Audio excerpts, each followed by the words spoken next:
You're so lucky. Hey everyone, we're TowawayCouple. I'm Tom the driver. And I'm Bunny, the big booed bimbo. The big boobed bimbo. Her words, not mine. But they do look huge in that shirt. All right. So anyway, today... No, we're not. We are. No. You're the one that said it, so you are the big boobed bimbo. So... Today we're going to talk about manufacturer's defects. No, we're not. Yeah, we are.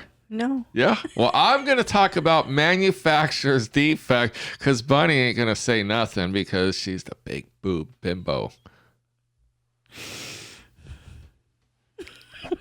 I was trying to be sarcastic. Make you redo it. Nope. So, anyway, recently we were pulling a trailer and all of a sudden we're driving and I'm looking out the window and I'm like, holy cow, Bunny, the siding's bulged out. Right. Here I'm supposed to be paying attention to everything.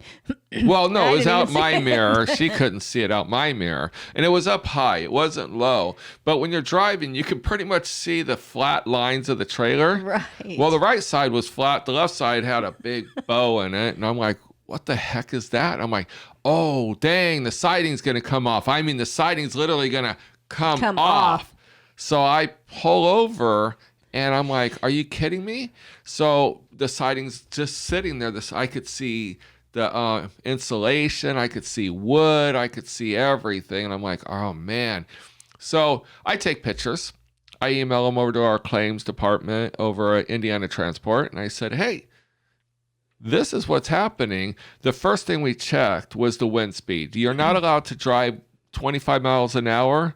And I'm not sure the gust off the top of my head. I'm sure it's within that range somewhere. Correct. And our wind speed was only 16 miles an hour, so we were safe. And it was no gust. It was just a constant. And it was pushing me from the passenger side, not even...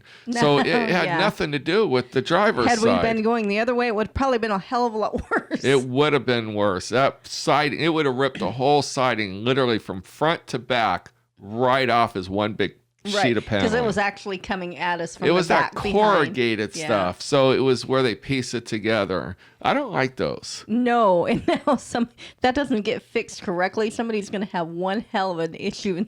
Right. So I pull over. I take the pictures. I call claims. And they're like, uh-oh. And I'm like, we checked the wind speed. My dash camera, luckily, it has GPS location. Miles per hour, I was driving 64 miles an hour in a 70 zone. And yes, we do 64 whenever that is below the speed limit. Right, because we don't want to get pulled over, but also that's our best miles per gallon. Yep, that's the sweet our spot. Meat and potatoes. Yeah. 65, I lose a full mile per gallon. Correct. So and if I do 70, I lose a lot. So it's always 64. 64. And so... I'm telling the claims all this stuff and I have it all documented. So I'm really covering my bases. And she goes, well, you're only 20 minutes away. Go ahead and deliver it. I'll call the dealership. Well, she first asked if we could secure it. Yeah, secure it. I'm like, no, I don't have a 6-foot ladder. It's way up there. It was way up there. And we have blue tape, but I don't think that would have held it. I don't. And if I don't want to put the, duct tape on there. Oh no, that would be adhesive everything. So I said, no, I'll just slow it down and drive a lot slower because, like I said, the winds were pushing me from the passenger side, so the winds weren't even affecting that side. So we did like 40 miles an hour the rest of the way in, and it was fine. I took a picture of it through the mirror. And when we got there, the first thing that we went in there and she goes, we told the lady. Well, literally when we pulled in there, there's 2 guys from the service department came running out. That's right. And he hits the trailer and goes, oh, siding. I mean, he spotted it all the way there. So I thought our claims department talked to somebody. Yeah. So we walked in. I said, hey, did our claims department call you? She goes, no. And I'm like, uh-oh. I said, well, this is what happened. And she goes, well, let's go look at it. She goes out there and she looks at it and she immediately says, that's manufacturer. That's not you. Don't worry about it. And I'm like, are you kidding me? Okay, that's great. Yeah, that one Because was that good. could have been, it could have been a he said, she said. It could have been a claim. I was just glad that it was so high up and not like down low to where it would look like if you hit something. Yeah. So I get all unhooked and everything. She walks around the trailer. She actually wrote no driver damage. No, not on that form. Yes, she did. Did she? Mm-hmm. Okay. So she wrote no driver damage, and I'm like, oh, okay, that's cool. But that doesn't mean squat. It literally doesn't mean nothing. No. So I unhook, I back the trailer up, and I now want to get a look from down. Holy cow. The siding was that far away, and you could see the whole length. The top siding, you could see staples through the wood, the support wood. The bottom part that was popped out had not a single securing staple or nothing to hold it down. So we get it all delivered, and we go on the road, and I call the claims department back, and I'm like, hey, did you get a hold of the dealership? She goes, yeah. And I said, okay, because when I was there, she said that you hadn't called. She goes, no, I called from the dealership you picked up from. And I'm like, okay, that didn't set well with me because that's not where I was delivering. Right, didn't help us when we got there. So she goes, yeah, they knew about it. And I'm like, what do you mean they knew about it? She said, well, they noticed the problem when the other the original transporter brought the unit in because I was doing a dealer-to-dealer transport. And she said they noted it and everything. And I'm like, and she goes, so they were aware of it. And I'm like, but it would have been nice had they told us. I mean, if anyone would have told us, if they would have told our dispatcher, hey, this unit came in damaged, be wary of this or that, I would have taken a lot more extra care. 64 miles an hour, I was thinking I was doing fine. But maybe I would have done 50 miles an hour. Had we known the siding was going to bubble out like a big balloon. Think I would have refused to take it. Had I known that the siding was going to come out, because that could have been bad. That could have come out. That could have hit someone else's car. Well, we've seen pictures of siding like completely flying off the sides of trailers. Right. And some of those are driver damage. Yep. And I don't want to be responsible, like you said, if that flies off and hits somebody else's car. Now that's on our insurance. Exactly. So, yeah, the way the trailers are kind of made today, they're not as quality as they once were. And we see a lot of flaws. And matter of fact, the dealerships that we drop off are making comments that, you know, the ones that we've been delivering for Indiana have been the higher end units. Yeah, but we're delivering Grand Design. We're delivering Grand Designs. So those units are pretty good quality. Yeah. They're very, very nice. And when we're picking these up, before we could find damage, scratches, scuffs on every trailer, these Grand Designs are coming out of the factory pretty pristine. But we've looked at them, so we know what the price point is on those ones too. We wanted a Grand Design. So, but I took a unit, and it had a 25-foot super slide on it. Yes. And the awning it was a 25-foot awning, and it just kind of sat in a little thing. Didn't have a hook up over the top of it or anything, so it would just drop down and come out. Well, it literally was coming out. It was like creating a parachute. It was a parachute because Bunny was following me, and because she doesn't like to be the lead. And I told her, I said, well, go around me, because she kept hearing something. I thought that there was a door or drawers or something that was opening and closing. So she passes me, and all of a sudden the awning comes out. I mean, like full awning comes out, and I was like, whoa, pull over. And I never seen it in the mirror. Never well, it's so high up. So we pull over, and we called the dispatcher, and it was late at night, and we had a heck of a time getting a hold of someone. Finally, someone called us back, and they're like, can you secure it? And I'm like, how?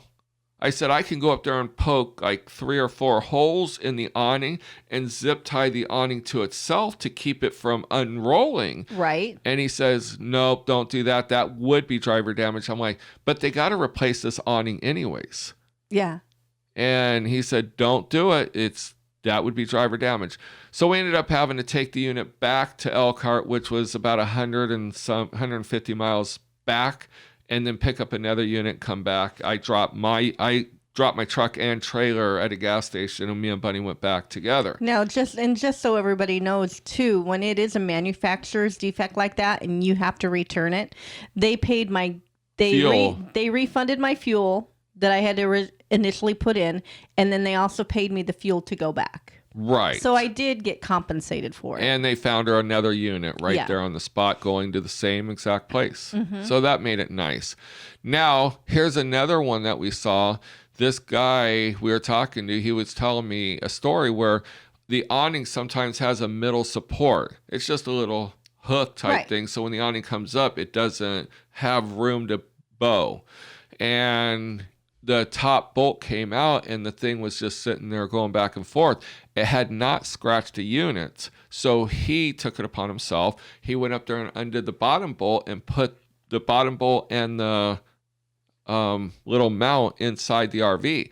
When he dropped it off, he said, by the way, the top bolt wiggled out and the bottom bolt, it was holding it in, but it was going to scratch the unit. So I took it out. All you got to do is just put that back up there with the bottom bolt and toggle a new bolt and it'll be back to new. I just didn't want to deliver the damaged unit.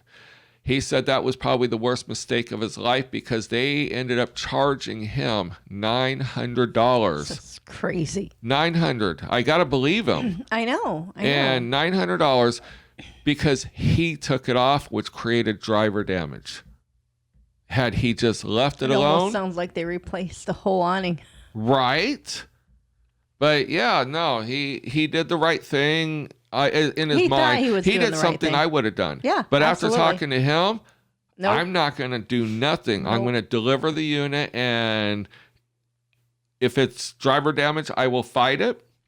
If it's manufacturer damage, I won't worry about it. Yep. And we'll go from there. But yeah, being a nice person sometimes can come back to haunt you. Yep. So he delivered that unit for free. Now we always take blue tape with us because inevitably all those little things on the side of the RV will get caught by the wind and fly. So we have the blue tape on there. Yeah, we had a door coming open. Yes, doors. And I had to tape around the whole door.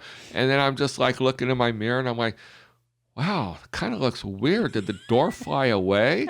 What had happened was it caught it and the blue tape didn't hold it and it flipped the door up and there was a magnet up there and it flipped it open and it stuck to the magnet. Yeah, but luckily the electrical plug didn't fly out. Luckily, the lock clasp that was coming off because of the threading, because someone cross-threaded it, I was able to get it right. That was the same day that we had the manufacturer's damage. It was the following trailer. Yes. So all these trailers have little tiny issues. It is part of the game. Yep. So anyway, we just want to let you know about. We actually had a good day on that one. It could have been a very, very bad day because had I been charged driver damage, all 4 of my Washington units wouldn't even covered it. No, it would have sucked. That one trailer. Yep. I would have delivered 4 units for free. Mm-hmm. That would have sucked. So anyway, until next time, until we have another story. You make sure that you go to our Instagram. Oh, yeah. See, Bunny's reminding me. All right, so go to our Instagram and Twitter. It's TowawayCouple on both of them. And then also go to TowawayCouple.com. Scroll down. We have a bunch of links that might be of interest to you of stuff that we purchased or we've seen other people purchase that we think would benefit anybody in the RV transport business. Absolutely. So especially if you want to save money and do it yourself. A lot of people will go to Indiana and have the stuff done. You could probably do it for half the price on some of our links where you could just do it yourself and be done with it. Yep. So save a little money. Yeah. So they're handyman do-it-yourselfers. Absolutely. All right. So until next time, we'll see you down the road. See you soon. Bye-bye.